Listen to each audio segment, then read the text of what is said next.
Malgré la pluie, les spectateurs étaient nombreux ce matin pour voir les 26 équipages de la 9e Transat AG2R quitter les pontons de Concarneau.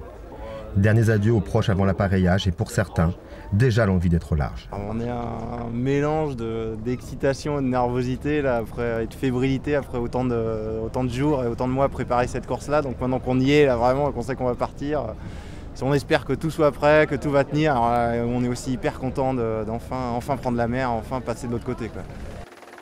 À 14 h pour le départ, le soleil pointait enfin son nez sur la flotte des Figaro. Après le parcours côtier, c'est l'expérimenté duo de Cercle Vert, Gilda Morvan et Jean Le Cam, qui prenait la tête de la course. Pourtant, ce matin, le roi Jean était inquiet. C'est toujours un peu tendu le départ parce qu'il y a toujours un peu d'agressivité sur la ligne de départ, toujours le risque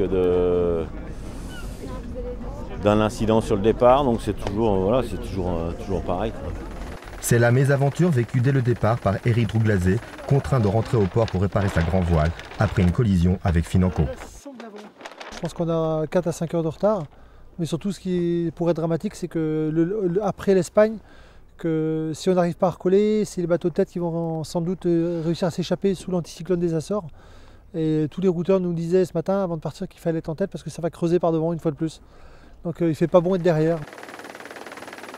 Au premier classement, c'est Suzuki qui menait la danse. Cap au sud, direction Porto Santo, la marque de passage de cette 9e Transat AG2R.